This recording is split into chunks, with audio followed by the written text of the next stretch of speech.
Olá, voltamos, sou o professor Naldo e agora eu vou falar com uma professora genial, acertou inclusive uma questão, não é? Que caiu no Enem, não é novidade para ela, a professora Lu de língua portuguesa, que nós vamos comentar essa prova. Que coisa, hein? Você acerta mesmo. Foi ontem, né, que você acertou a questão? Acertou a questão. Nem falo nada. Tá tão acostumado. Acontece, né, parceiro? Professora Lu, fala aí. Essa prova, vamos começar assim. Mais difícil que o ano passado? Mais fácil que o ano passado? Aí eu vou te falar assim, aquilo que todo mundo fala que é o óbvio ululante, né? Bom, para o candidato que estava preparado, a prova foi fácil. Claro, fez cursinho com a gente, fez terceira série com a gente, tá bem preparado. Tá. Mas, comparativamente, vai? Não, eu achei mais fácil. Opa! Achei mais fácil. Textos menos complexos, mais claras as exigências, eu achei mais fácil. Você sabe que eu vou falar isso, eu estou falando para todos os professores, meu filho fez a prova, né? Foi nosso aluno, fez a prova, falou, olha, todos os professores falaram que foi mais fácil a prova. Ah, não faz isso com ele, coitadinho do menino. Ai, papai é malvado, não pode. Uai, deve estar assistindo agora, né? Deve estar assistindo agora, olha aí, Rafael, tá vendo? A professora Lu falou que foi mais fácil. E ela cantou a bola de uma questão, né? Fala dessa questão. Então, ontem a gente teve uma aula de revisão, né? De véspera. E uma das coisas que, inclusive, também está no nosso material, né, o assunto que é o ready-made, eu coloquei lá nos slides alguns exemplos de ready-made. Né, e eu coloquei um do Duchamp, que é justamente a sombra que está na questão. Né? Genial, genial. Então, eu acho que o pessoal que assistiu a aula né, deve ter tido um pouquinho mais de facilidade. Deve estar falando, graças a Lu. Não, eu já recebi mensagem, né? O pessoal já mandou vidente. Profeta. Acontece, só falta acertar os números da loteria, né? O resto a gente consegue. Não, você vai conseguir. Do jeito que você está indo, vai conseguir. Agora me fala uma coisa. Diga. Uma prova, você me citou, eu sei que você citou alguns textos do Machado de Assis, que não poderia faltar, etc. Mas o contexto da prova, assim, alguma jogada política, alguma crítica política dentro da prova, ou não? Você achou que... Não, algumas coisas que são assim, voltadas para os problemas sociais que a gente enfrenta por aí, né? Tem uma série de situações sociais que a gente tem e que o Enem acaba realmente, muitas vezes, colocando. Então, por exemplo, a violência no futebol sendo, na verdade, um reflexo das questões sociais, né? Mesmo a violência que você tem num estádio de futebol, ela passa para o lado de fora e aí ela atinge a população. Então, a questão da violência é uma coisa que a gente pode destacar. Deixa eu pegar minha cola aqui. Coisas de saúde, né? Então, por exemplo, quais as estratégias que seriam fundamentais para as pessoas poderem, por exemplo, praticar mais exercícios, para terem mais saúde, né? Ele coloca lá para a gente. Aquela questão, você me falou das questões, da questão do esporte, da ginasta. Da Raíssa, não, da skatista. Da skatista. Cai uma questão sobre o esporte. E assim, uma coisa que inclusive a gente também falou, né, na nossa revisão, é aquela questão do... Tinha até no nosso caderno a reprodução, que foi uma questão do Enem já de tempos atrás, a reprodução de uma conversa lá do Cebolinha e da Mônica, né? Que a Mônica chama o Cebolinha para brincar de casinha, e aí o Cebolinha aparece, né, de skate, aí cai, aí ele chuta a bola, bate nele, e no fim ele está brincando de casinha com a Mônica. Né? E ele fala, né, que brincar de casinha não é coisa de menino, né? Ele fala isso. E uma coisa que a gente discutiu essa semana em sala de aula também, né? Essa coisa muito sexista. E essa do esporte da Raíssa Leal é uma jornalista, né, que também faz skate, e ela discute justamente isso. Mas quem disse que a gente tem esporte para menino, esporte para menina, né? E essa questão da diferença, né, do feminino e do masculino é muito curiosa.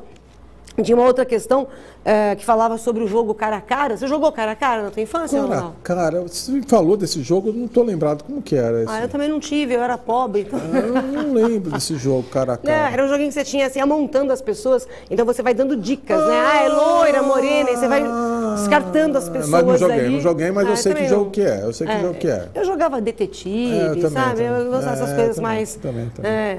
Mas aí o que acontece? O jogo cara a cara agora, ele mudou.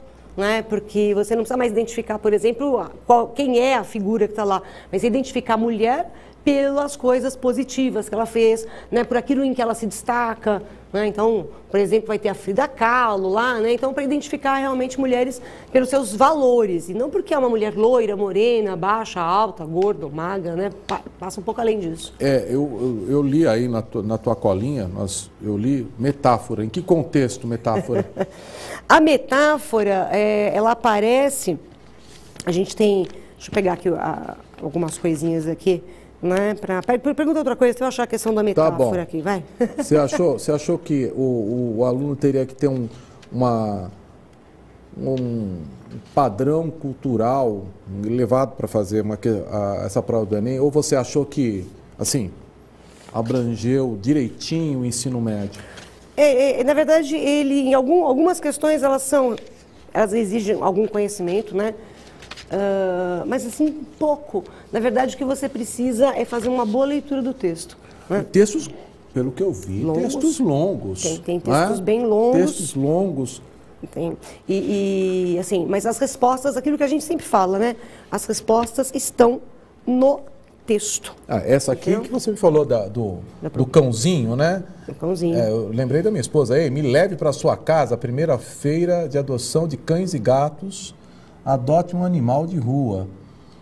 Esse é o contexto, e ele ainda tem um texto. E tem um outro texto para você relacionar com a propaganda de adoção. Ou seja, a interpretação do texto mesmo. E é para vincular, né? Porque na verdade aqui ele coloca para a gente assim, me leve para casa. Mas o texto 2 ele fala sobre o cão que está na rua, é uma historinha de um cãozinho que vivia na rua, ele virou o cão da cidade, né? Então todo mundo cuidava dele. Então para você fazer esse vínculo, né? Tinha bastantes textos, digamos assim, voltados para a questão publicitária. Esse aqui também é interessante. Olha que bonita. A moça, né? Com as mãos no rosto. Causar um acidente é algo que você leva para o resto da vida. Não beba se for dirigir. Que legal. E aí muito você boa tem ideia. Essa mão no rosto é o arrependimento, né? Muito boa ideia. Arrependimento. Quanto custou? Proposta obriga órgão público a divulgar gasto com anúncio na própria peça publicitária. Qual a sua opinião? Quanto custa? É um outdoor. Outdoor. É um outdoor. Muito legal. Agora, o que eu acho é que tinha que ter... Agora vou fazer um comentário.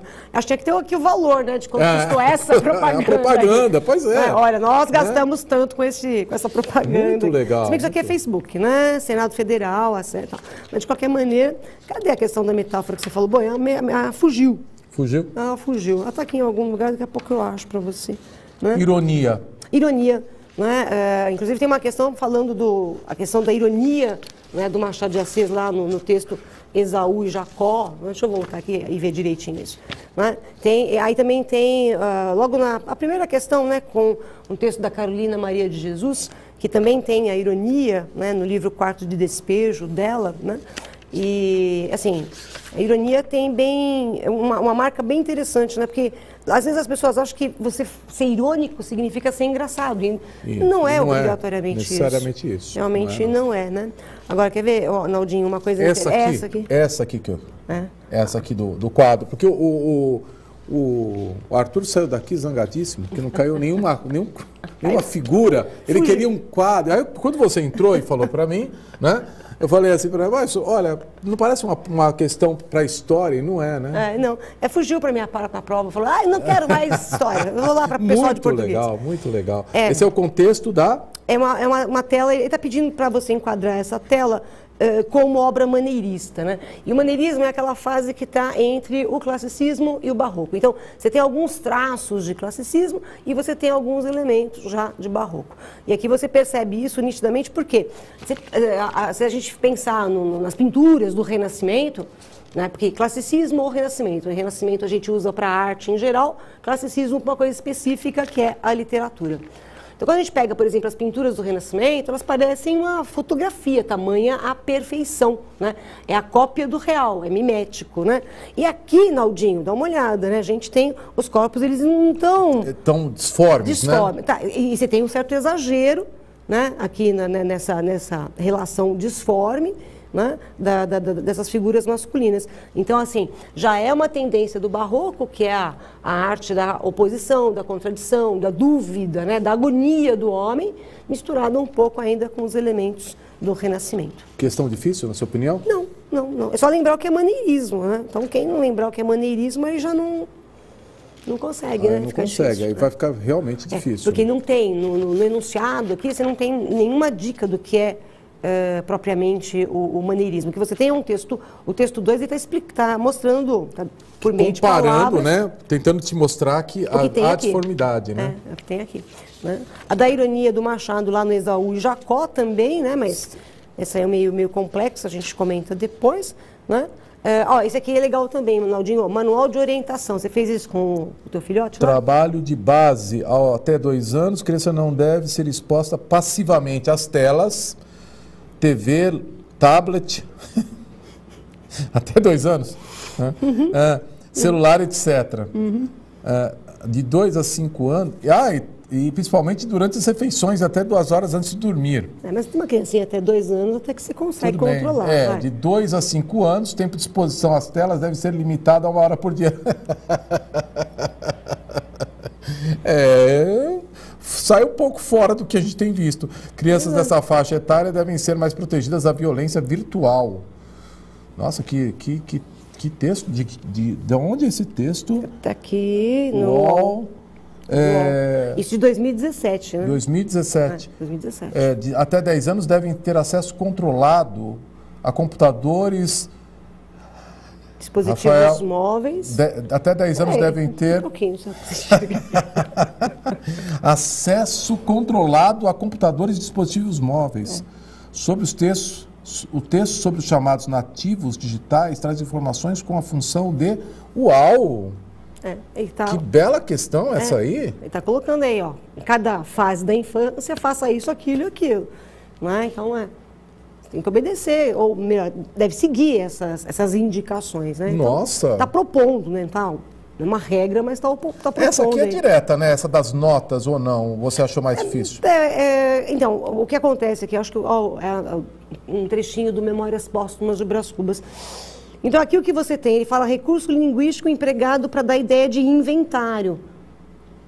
Então, assim, o candidato que sabe o que é um inventário... não é muito simples, né? Não é um termo muito comum para eles, né?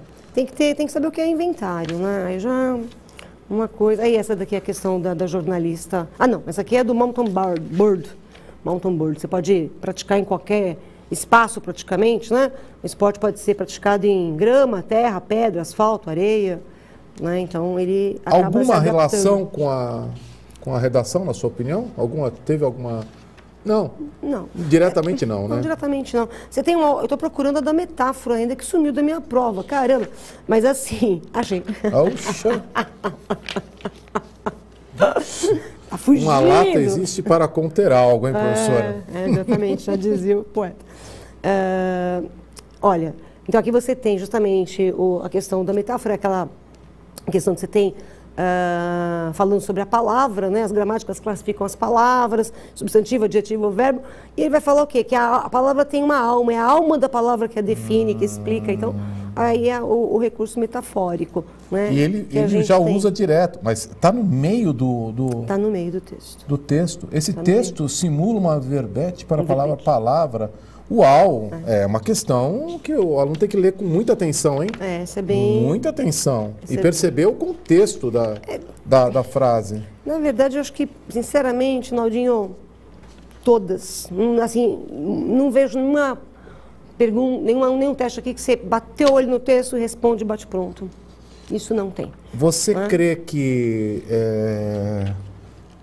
foi a parte que o pessoal mais gastou tempo na prova? Acredito, com certeza. Com certeza. Porque eu vi os textos de geografia até agora, os de história, tudo bem, são grandes e tal, mas o de inglês também, mas aqui são enormes, né? densa, né? A linguagem bem densa. Olha, são grandes. Olha aqui, nossa, são textos grandes. 6 em cada 10 pessoas com 15 anos ou mais não praticam esporte, fala sobre... Uau! O esporte cai sempre, né? E aí, ó, que nem esse aqui fala sobre... Claro, é a violência do futebol, mas é esporte. Sim. Você tem da Raíssa Leal, a skatista lá, a fadinha, né, que o pessoal chama, é esporte. Essa aqui fala sobre que... Vem cá, você que é matemática, você que é físico, exatoide, ó. 6 em cada 10 pessoas com 15 ou mais não praticam esporte. Então, 60% da população não pratica esporte, 6 certo? 15. 6 pessoas. 6 em cada 10 dá 60%. 60%. Ótimo, obrigada. Ai, certo? Estou bem de matemática. Então, assim, também, indiretamente, o assunto aqui é o esporte, né? Cai algumas coisas de internet, né? Então, por exemplo, aqui, as inovações tecnológicas, né, como elas favorecem ou prejudicam muitas vezes a arte. Aquela questão das idades também tem a ver com o uso de tecnologia, de telas, etc. Sim, né? também tem, né? Embora não fosse essa a questão. Essa questão aqui do papos é bem legal. Vamos fazer? Papos, você fala um, eu falo outro. Tá, vai. Começa. Eu começo? Pode ser. Me disseram. Disseram-me. Hein? O correto é disseram-me, não me disseram. Eu falo como quero e te digo mais. Ou digo-te. O quê? Digo-te que você... O te e o você não combinam. Lhe digo. Também não o que você ia me dizer? O que você está sendo grosseiro, pedante e chata? Dispenso as suas correções. Vê se me esquece. Vê se esquece-me. Falo como bem entender. Mas uma correção e eu... Aí já mudou. O quê? Coisa, né? Vai? Aí nós mudamos de personagem. Já erramos tudo aqui. Aqui era você. Ah, é? É, aqui. Dispenso suas correções, vê se esquece-me e falo como bem entender. Mais uma correção e eu... O quê? O mato. Que mato? Mato-lhe, mato você, matar-lhe. Que belo. Matar-lhe-te. Uma mesóclise. Ouviu bem? Pois esqueça-o para-te. Pronome no lugar certo é elitismo. Se você prefere falar errado. Falo como todo mundo fala. O importante é me entenderem ou entenderem-me. Que legal. É bonitinho. Que bonitinho. Que legal. É muito bonitinho. Mas tem gente que é assim chata, né? É. Principalmente professor de português. Tem gente que tem medo de falar comigo. Né? Porque fala assim, professor de português, não posso falar errado. Não, mas na oralidade... Quando a gente está conversando, eu sou professor de português, mas muitas vezes na oralidade, sem querer, você começa com um T e termina com um você ali, né? Sim, claro. Então é o coloquial, né? A questão é chato você ter que ter um português corretinho, né? no bate-papo, certo? O contexto da questão era esse? É isso. Puxa, que legal. Contar-lhe-ei depois. Nossa. Na correção. Acho que eu ainda sou um dos poucos que usam mesóculos. Então, a pessoa nem sabe o que é mesóculos. Né? Puxa porque não usa, né? No coloquial você não usa mesmo. usa. Não tem jeito, né? E eu estava procurando uma aqui que é interessante. Isso aqui é bacana, ó. Você nunca falou isso, né? Mulher ao volante, perigo constante? Não, ao contrário, eu adoro que minha esposa dirige. Os homens não choram. Mas aí ele risca também, ó. Risca o não e o aqui também. Nossa, que legal. Que é a destruição dos estereótipos, né? Que mulher no volante, perigo constante, né? É uma prova legal de fazer, não é uma prova. Porque é uma prova, né, apesar dos textos, o aluno deve estar desesperado lá, mas é uma prova legal de se fazer. Eu concordo com você, mas assim, faço uma ressalva. Eu acho que ela é uma prova muito longa para o tempo que eles têm. Você entendeu? E essa aqui, por exemplo, não é uma prova que já aconteceu, né? Da gente ter textos que falam sobre coisas que são bem específicas de determinadas regiões do país. Então, assim, como o Brasil, né, é um país continental, as realidades são muito distintas, né? É como há algum tempo caiu a questão do cinema, né? O pessoal, tem gente que nunca foi ao cinema até hoje. Pois é. Né? E, às vezes a pessoa está lá fazendo o Enem. Então, acho que, assim, essa prova deste ano, acho que ela foi mais, digamos assim, democrática, no sentido de colocar coisas que todo mundo pode compreender. E as respostas estão nos textos, né? Mas é uma prova muito longa na aula. E essa aqui da comunidade indígena? Essa que eu ia destacar, porque você falou assim, dá para vincular com a redação. Porque... De uma certa forma até dá. Mas esse texto aqui, ele fala sobre a língua Pachorrã. se não for assim que fala, fica nós sendo, não sabemos. Né? E a questão do caráter identitário, né? Dos indígenas. Porque, na verdade, como eu falei com a Cida, se você focar na questão da comunidade indígena, você estaria tangenciando o tema de redação. Quer dizer, está dentro, mas... Né? Mas ele não deve usar esse texto aqui. Ele pode ter uma ideia a partir dele, mas não deve usar esse texto. Lu, é sempre muito bom falar com você. Eu sei que você vai daqui a pouco fazer a resolução. Obrigada, querida. Eu sei que daqui a pouco você vai fazer a resolução. A gente sempre está junto aqui, né? Com certeza. Não é verdade? Sempre juntos. Daqui a pouco a gente volta e a Lu daqui a pouco vai fazer a resolução. Tchau, tchau.